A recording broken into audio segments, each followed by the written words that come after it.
Hi, everybody. Welcome back to the Cutting Edge Garage Podcast. Today, we're going to change things up a little bit. Instead of me interviewing someone, I'm going to be interviewed by Jamie Irvine from the Heavy Duty Parts Report. It's going to be talking to me about the impact of SP tools in the mobile tool business, as well as the impact of COVID on business in general. I'll make sure to check out the notes in the bottom for a link to Jamie's podcast. He does a great job for anything heavy duty parts related. So sit back, relax, and enjoy. And don't forget, like and subscribe. You can have the greatest heavy-duty parts, but without the correct tools, every job repairing heavy-duty commercial equipment gets a lot harder. In this episode, we're going to look at a modern twist on professional tools that puts the right tools in the hands of repair technicians at the right time. My guest today is Lee Locklear, the CEO at Cutting Edge Automotive Solutions. Lee, welcome to the Heavy Duty Parts Report. So glad to have you here. Thanks, Jamie. Thanks for having me. We're glad to be part of the podcast. So let's get started and talk about the way that tools have traditionally been sold to heavy-duty mechanics and diesel technicians. I know when I was a sales account manager, a lot of times I'd come in with my pickup truck, I was selling parts, and there might be a vehicle come right in behind me selling tools. So for those in the audience who maybe aren't aware of how tools have traditionally been sold, maybe give us a background on that model. Yeah, so in the U.S. and Canada, and probably most of North America, a lot of that happens traditionally from the mobile tool trucks. A big part of that is due to serviceability. It's very difficult as a technician to remain efficient if you have to stop what you're doing and run down the street to go to the tool store, so to speak, and buy the tool that you need to finish your job. It's a lot easier when you have a professional that's servicing you weekly, taking care of your warranties and all of your service items. So traditionally, that's been done through the mobile tool business. How long has that endured? Because it seems like that has been in place at like my entire career, but I'm sure it goes way back. Snap-on really set the stage for how business is done on a mobile tool truck today. That business model's been there since the Great Depression, and it was very innovative for its time. The idea was, as a manufacturer, Snap-on needed to keep the factory working, needed to keep the people employed. And at the same time, the technicians or mechanics that were in the field needed tools to be able to keep their job, to be able to service the vehicles. So the compromise was, we will give you the tools that you need to do your job, keeping in mind that if you did have a job during the Great Depression, you were likely taking a major wage cut. Being a manufacturer, you need to keep the plant efficient and working. They came up with the idea of, I will give you the tools today and you'll pay me, weekly over, the next few weeks, 5, 6, 7, 10 weeks, whatever the agreed upon payment is. And what that allowed to happen was the technicians get the tools that they need to do their job.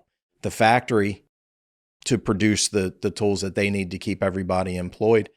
And that business model really hasn't changed since the Great Depression. It's been that way ever since it was when I was a young technician coming up. So I'm curious, this model has lasted a long time. What's maybe one mistake you see repair technicians make when they buy tools, and how should they avoid that? The relationship with the tool guys almost become a cult type thing. There are technicians that have, the Snap-on logo tattooed on their head. Like literally, I've seen it tattooed on, a guy with his head shaved and the Snap-on S logo tattooed on his head. And same with the Matco guys. And, everybody has their tool brand that they're loyal to or that they like to promote. As a technician, I've done the same. Didn't tattoo my forehead or anything, but I've had loyalties for certain reasons. And, I think the biggest mistake that, and this is going to sound horrible as a business owner, but I think one of the biggest mistakes that technicians make is they make loyalties to companies instead of being loyal to themselves. Now, I'm all about brand loyalty, and obviously as a business owner, I want to push brand loyalty. I believe that the company needs to earn that loyalty. And I think that technicians are too willing to give that loyalty without expecting that level of service in return that warrants it. That's an interesting perspective. One I hadn't really considered before, but I can see why there is such an emotional attachment to the brand of the tool like the tools that a repair technician uses, because this is how they make their living. Everything in their life kind of stems from using those tools. So I can see how a person would form an attachment very quickly to one brand or the other, especially if they felt that that brand was, helping them make a living. But to your point, it makes sense that they need to ask more from a tool company. What are the things that they should be asking for then? Service, is a big part of that. If you look at the forums on social media, I pick on Snap-on a lot. I feel as though I can. I'm a former Snap-on employee and former Snap-on franchisee, so I feel as though I've earned that. They are the 800-pound gorilla on the block, and they have more franchisees throughout the country and in Canada than any other mobile tool company out there. So by default, they have the tendency to provide better service because they just have more feet on the street. The challenge, though, is in what I saw as a franchisee and as a customer was the franchise agreements themselves get in the way. So the companies are loyal to their franchises, as they should be. I'm not finding fault with that. But when the company is loyal to the franchise, a lot of times that comes at the cost or is paid for by lack of service to the customer that's actually paying the money. So in the Snap-on model as a franchisee, I was Snap-on's customer. So they catered to me as the franchisee, not necessarily to the end user. So if I have a dealer that calls on my location and they're a good dealer and they do a good job and they run a good business and all of those if things, I end up with good service. Let's say you have a guy that's great guy, great personality, could be a gal, great personality, but they don't run a very good business. And so what happens is you end up on credit hold or you can't get your stock order and things like that. So the 10 millimeter socket, because everybody breaks 10 millimeter sockets like, candy, right? They're going out of style. You can't get your 10 millimeter socket replaced or your 10 millimeter wrench or, whatever it happens to be. You can't get the service that you're looking for because the franchisee hasn't, done their part and paid their tool bill. All of the franchise companies out there would argue, well, you can always deal with the company. And I can assure you that they would make that statement, but they generally don't stand behind that. If there's a franchise in the area, they're going to point you back towards the franchise and not deal with it directly. If you're not happy with a Big Mac, you're not going to call McDonald's corporate and expect them to send you a Big Mac. Exactly.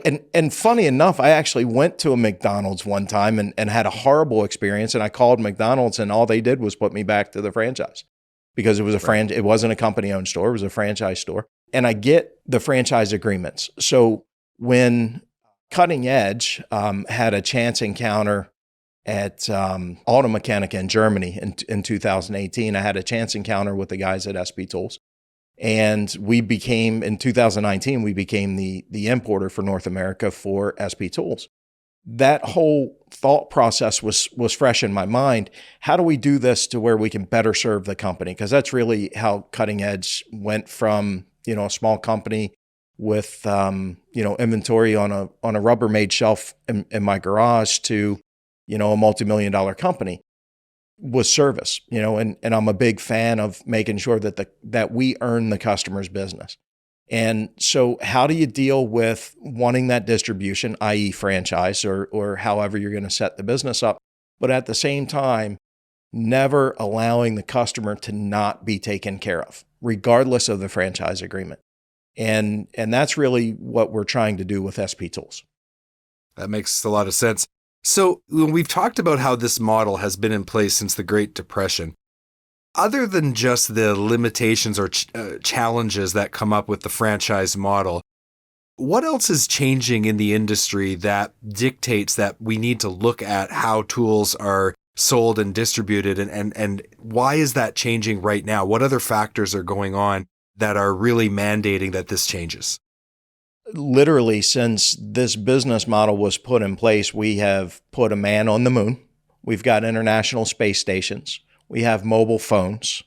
The world doesn't even vaguely resemble the world that this business model was created for. We're global economies, all mobile tool companies are dealing with manufacturing overseas, whether that's Europe or Southeast Asia. It may have, somebody's stamp or logo on it, but there's only a few manufacturing facilities overseas that manufacture for everybody, and everybody has their own intellectual property and things like that. But the actual forging of the wrench, so to speak, or whatever the tool happens to be, happens a lot in different areas. So the access to professional tools, because of the global economy, has gone through the roof. You can get professional quality tools just about anywhere today. You can find them online.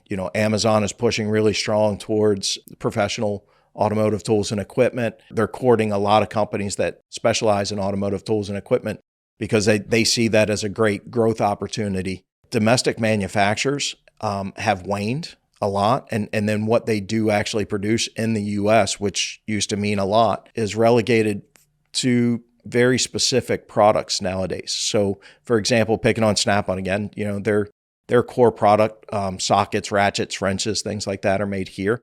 The rest of their stuff is, acquired globally, just like everybody else. The difference is, on that same, rethreading kit, professional rethreading kit, you may pay $160 to Snap-on where you may pay $120 to SP Tools. So the access to those tools comes down to who's going to service you better, or should, in my opinion, should come down to who's going to service you better. We're going to take a quick break. We'll be right back. Don't have a heavy-duty part number and need to look up a part? Go to parts.diesellaptops.com or download the app on Apple or Android to create your free account. Looking for high-quality fuel injection for heavy-duty applications? Having one supplier for fuel injection allows you to better serve customers by providing them with a complete line, which increases your sales and profitability. Learn more at ambackinternational.com/aftermarket. We're back from our break, and before the break, we were talking about the traditional model for distributing tools. It has been around for a very long time, really since the Great Depression, but the world has changed. And there's a lot more at stake, Lee, for repair shops, commercial fleets, the repair technicians themselves. So when we look at the situation right now, what's at stake if a mechanic or a diesel technician doesn't have access to the right tools at the right time? Like you said in the very beginning, if you can have the greatest parts in the world, you can have everything else, but if you don't have the technician and the tools to complete the job, the vehicle still doesn't get fixed. It's that simple. So tools for professional technicians are no different than shoulder pads and cleats for professional quarterback. It's the same thing. You might be able to walk out on the field barefoot and no shoulder pads, and you're going to last about one snap. And then something's going to snap. Yeah, and then something's going to snap for sure. Well, those big linemen's going to get you, and you're not going to feel very well. You're not going to be efficient at what you're trying to do. So it's literally that analogy is the same for professional technicians. They have to have good quality tools that are reliable, that will allow them to do their job. They have to be able to get the warranties taken care of and the service items.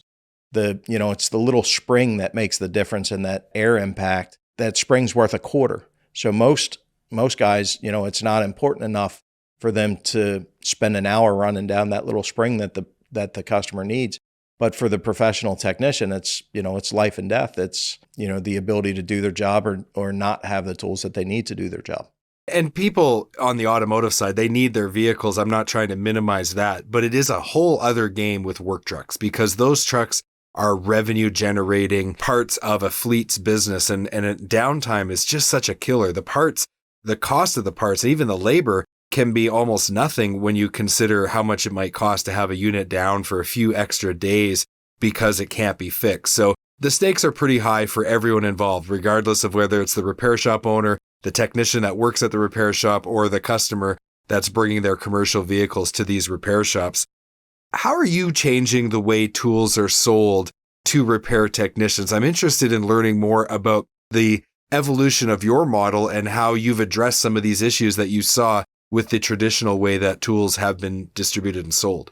That's a great question. So one of the things that we wanted to do was merge, being on the outside looking in, I noticed some trends in the tool and equipment industry that led me to believe that, we could blend this into the hand tool side of the business as well.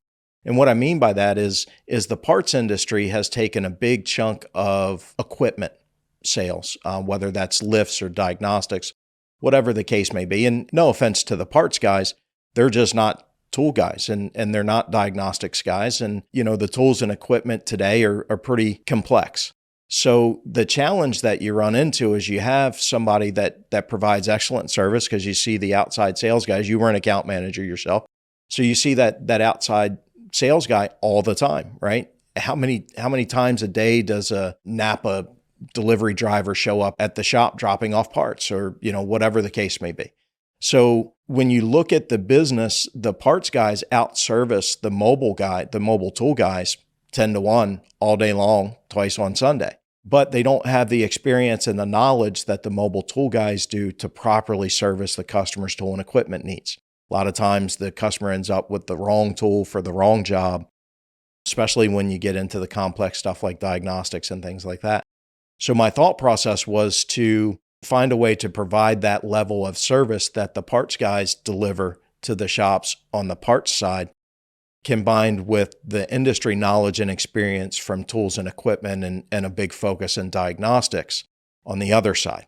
And the ways that we're going about that is to merge those two businesses. You still have to have that relationship guy, because that relationship with the tool truck driver is really what makes that whole relationship work. That's why the mobile guys are still around. It's that one-on-one personal relationship. So you still have to have that element. But there's a lot of other things that you can do. For example, you can have a lower cost labor, which would be like a delivery driver that can also handle warranties, that can handle, payment collections if you miss each other.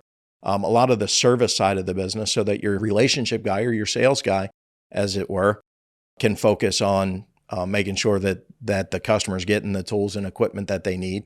Your delivery drivers can take care of a lot of the service issues that the customer has.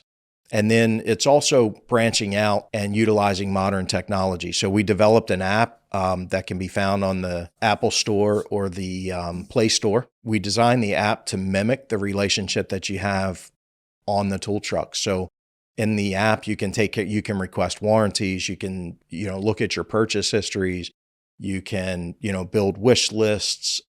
Pretty much anything that you would normally do on a tool truck, you could do directly through the app. And again, with the delivery drivers and everything else, we can see that customer, touch that customer more often than a mobile tool guy that generally is going to see them once a week, sometimes once every other week.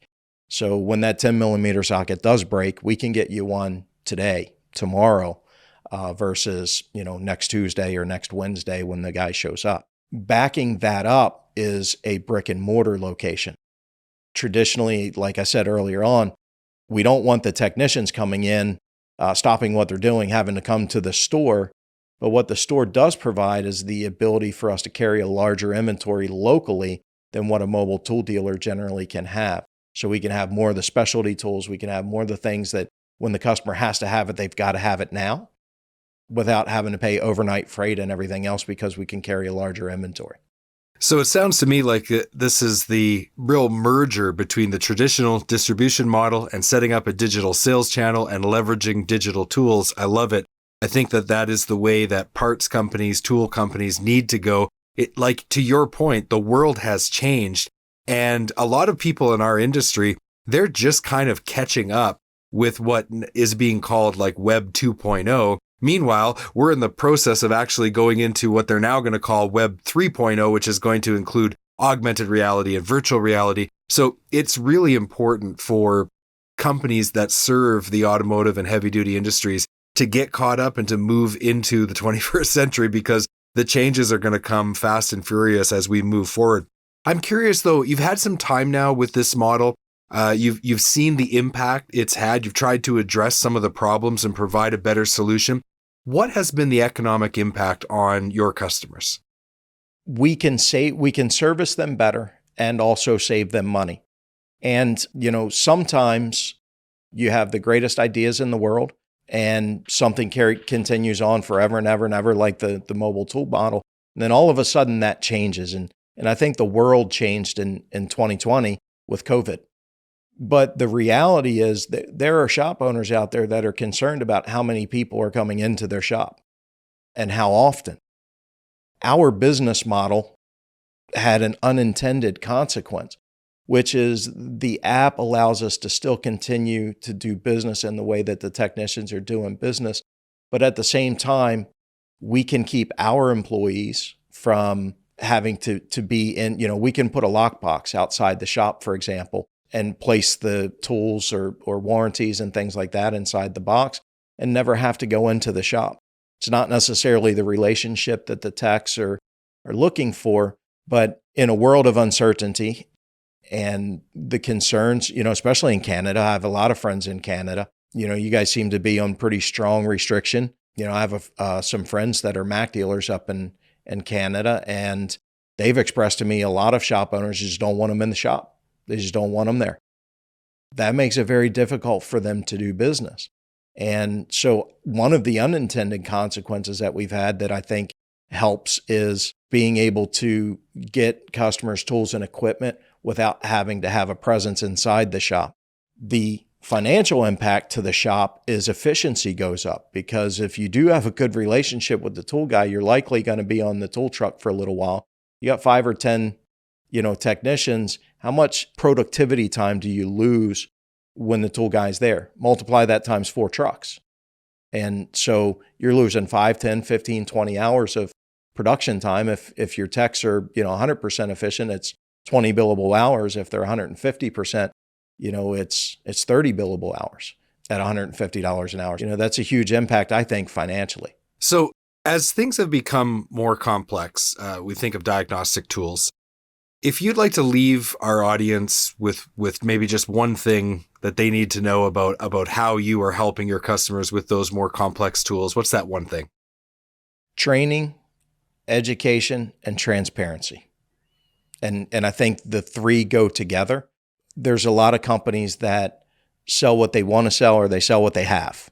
We run with the philosophy that our job is to educate the customer. And if we educate the customer, then we've done our job. And hopefully we've earned their business. We don't always have the right tool and we don't always have the right solution. And if we don't offer it, we will point them in the direction where they can find it. And we feel as though that hopefully in the long run, the customers will appreciate that. And when we do have the right tool that fits the need, that they'll patronize our business. You've been listening to the Heavy Duty Parts Report. I'm your host, Jamie Irvine, and we've been speaking with Lee Locklear, the CEO at Cutting Edge Automotive Solutions. To learn more about Cutting Edge, visit CEASUSA.com. Links will be in the show notes. And this is the company where training, education, and transparency is what you're going to find. So go over there and check them out. I think you're going to really enjoy the experience. Lee, thank you for being on the Heavy Duty Parts Report. So glad to have you here. Thank you, Jamie. Really appreciate your time, and it was a pleasure. Well, we certainly hope you enjoyed that podcast. I certainly enjoyed being the interviewee versus the interviewer for a change. And I think Jamie did a great job. Make sure to check out his podcast, The Heavy Duty Parts Report, and we'll see you again soon in the Cutting Edge Garage.